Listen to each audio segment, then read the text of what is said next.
Students, how are you all? I hope you are all fit and fine at home. मैं हूं Karan Bhatt. Again हमारे YouTube channel में आपका बहुत बहुत स्वागत है। गाइस, स्टैंडर्ड 10th का सोशल साइंस में चैप्टर 4 हमारा चल रहा था। गुजरात बोर्ड की बेसिकली हम लोग यहाँ पे बात करने वाले हैं। और चैप्टर नंबर 4 सोशल साइंस में है literary heritage of India. Last sessions में आपको वीडियोस मिल जाएंगे ऊपर, जिसमें हम लोगों ने देखा था कि एंशियंट इंडिया में लिटरेरी हेरिटेज क्या था हमारा, मिडिवल इंडिया में लिटरेचर का डेवलपमेंट कैसे हुआ, और उसके बाद हम लोगों ने हमारी यूनिवर्सिटीज़ के बारे में जानना शुरू किया था, जिसमें लास्ट सेशन में हम लोगों ने नालंदा यूनिवर्सिटी के बारे में जाना था। और इस सेशन में हम लोग पर्टिकुलरली बात करने वाले हैं हमारी तक्षशिला यूनिवर्सिटी के बारे में। तक्षशिला एक बहुत ही इम्पोर्टेंट यूनिवर्सिटी रही है हमारी, जो कि रावलपिंडी आज के पाकिस्तान में स्थित है। कहाँ पे? रावलपिंडी आज के पाकिस्तान में स्थित है, वहाँ पे थी हमारी Takshashila university. Takshashila university basically Gandhara region का पार्ट था। आपको पता होगा कि हम लोगों ने स्टैंडर्ड 8-9 में हम लोगों ने हमारे जो भी 16 महाजन पद होते थे उसके बारे में जाना, और उसमें से नॉर्थ वेस्टर्न साइड पे हमारा गांधार रीजन था, ठीक है। और ये तक्षशिला उसी गांधार रीजन का कैपिटल थी, ठीक है। इस यूनिवर्सिटी में बेसिकली 64 सब्जेक्ट्स के रिगार्डिंग एजुकेशन दिया जाता था, और जो भी सारे स्टूडेंट्स थे वो यहाँ पे गुरु के साथ ही रहते थे। मतलब आप कह सकते हो कि एक टाइप की रेसिडेंशियल स्कूल थी ये, ठीक है, रेसिडेंशियल यूनिवर्सिटी थी।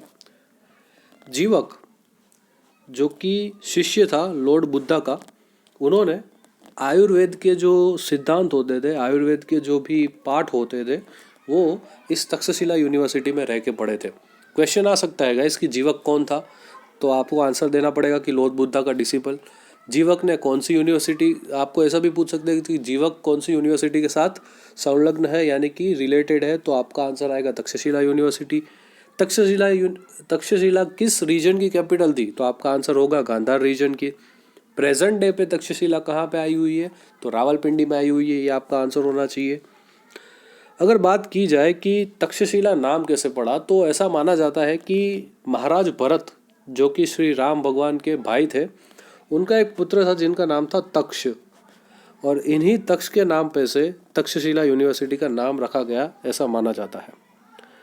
7वीं शताब्दी में यानी कि 7th सेंचुरी की सबसे इम्पोर्टेंट अगर यूनिवर्सिटी की बात की जाए तो वो थी हमारी तक्षशिला यूनिवर्सिटी, ठीक है।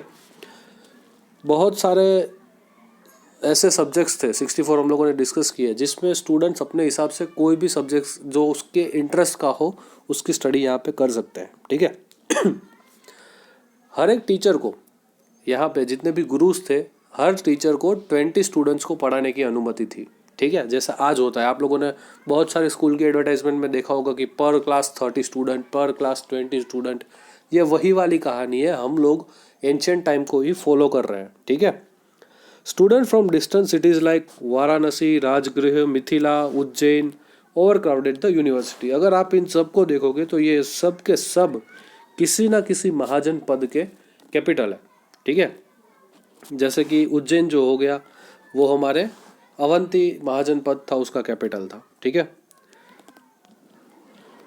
Princess of Varanasi and Prasenjit the king of Kaushal, ये कौशल प्रदेश भी एक महाजन पद था, ठीक है। तो ये जो कौशल प्रदेश का राजा था प्रसेनजीत और प्रिंस ऑफ वाराणसी, इन्होंने भी यहाँ पे स्टडी किया था। ग्रेट ग्रामेरियन पाणिनि, जिन्होंने अष्टाध्यायी लिखा, आप लोगों को पता होगा पाणिनि का अष्टाध्यायी, ठीक है, बहुत ही ग्रेट इंसान थे ये पाणिनि। और एक्सपर्ट पॉलिटिशियन कौटिल्य, यानी कि हमारे चाणक्य, जिसके बारे में जितना कहा जाए उतना कम है, पॉलिटिकल साइंटिस्ट, ठीक है, मतलब फिलोसोफर, आप कह सकते हो। और सबसे बेस्ट ब्राह्मण, ये जो भी कहो, कौटिल्य में कूट कूट के भरी हुई थी बुद्धि का। अगर चातुर्य अगर देखा जाए तो सबसे बेस्ट था इनों में, कौटिल्य कहो चाणक्य कहो, वो दोनों एक ही है। तो ऐसे ग्रेट लोगों ने यहाँ से पढ़ाई की हुई है। हायर एजुकेशन के लिए तक्षशिला को बेस्ट सेंटर माना जाता था। इवन यहाँ पे लोग गुरु शिष्य परंपरा में रहते थे, यानी कि गुरु होंगे और उन्हीं के साथ उनके शिष्य भी रहते होंगे यही यूनिवर्सिटी में। ऐसा नहीं कि भाई क्लास ख़त्म हुई घर निकले, नहीं, क्लास ख़त्म होते ही डायरेक्ट हॉस्टल में रहना होता था। Education of Veda, military science, गज विद्या यानी कि हाथी को कैसे कंट्रोल किया जाए उसकी विद्या, archery, grammar, philosophy, war lore यानी कि जो भी वॉर के दौरान आपको जो भी शिक्षाएं होनी चाहिए, जो भी सिस्टम फॉलो करनी होती है, वो सारी सिस्टम यहाँ पे आपको वॉर लॉर में सिखाई जाती थी। उसके बाद एस्ट्रोनॉमी, एस्ट्रोलॉजी, इन सब का जो नॉलेज है वो यहाँ पे दिया जाता था हमारी तक्षशिला यूनिवर्सिटी में। उसके बाद Chanakya, mentor of Chandragupta Maurya, also studied here. ये तो ऊपर आ गया था लेकिन फिर भी ठीक है, आपको याद रखना पड़ेगा कि चाणक्य ने और महर्षि पाणिनि जो कि अष्टाध्यायी लिखा था उन्होंने, ग्रामर ग्रंथ, उन्होंने तक्षशिला यूनिवर्सिटी में स्टडी किया था। आपको ये क्वेश्चन आ सकता है कि भाई प्रसेनजीत ने कहाँ स्टडी किया था, तो तक्षशिला में आएगा। इससे अलावा एक इनडायरेक्ट क्वेश्चन भी आ सकता है कि कौशल महाजन पद का राजा कौन था, king, who is the king of Kosala region, तो आपका आंसर होगा प्रसेनजीत। ठीक है, ये आपको याद रखना पड़ेगा। उसके बाद अगर बात की जाए कि Chinese scholar Fahien visited the university in the beginning of 5th century. ठीक है, ये आपको याद रखना होगा कि ह्यू एन सेंग ने कौन सी यूनिवर्सिटी की मुलाकात ली थी, नालंदा यूनिवर्सिटी की। ठीक है, हम लोगों ने ऊपर ही बात की थी।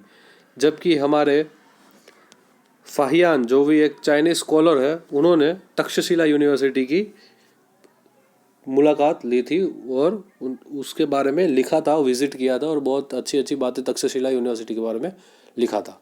तो गाइज़ ये कुछ डिटेल्स थी तक्षशिला यूनिवर्सिटी के बारे में। आई होप आप लोगों को अच्छे से पता चली होगी, समझ आया होगा, और अच्छा लगा हो तो एक बार लाइक कर दीजिएगा, शेयर और कमेंट भी कर सकते हो आप इसके ऊपर। और अगर आपकी मेरी स्टडी अच्छी लग रही है तो आप ये यूट्यूब चैनल सब्सक्राइब भी कर सकते हो। ठीक है। आज के सेशन में बस इतना ही रखते हैं। अगले सेशन में हम लोग बात करेंगे वाराणसी, जो कि काशी भी कहा जाता है, उसके बारे में। ठीक है, तो मिलते हैं अगले सेशन में, तब तक के लिए जय हिंद।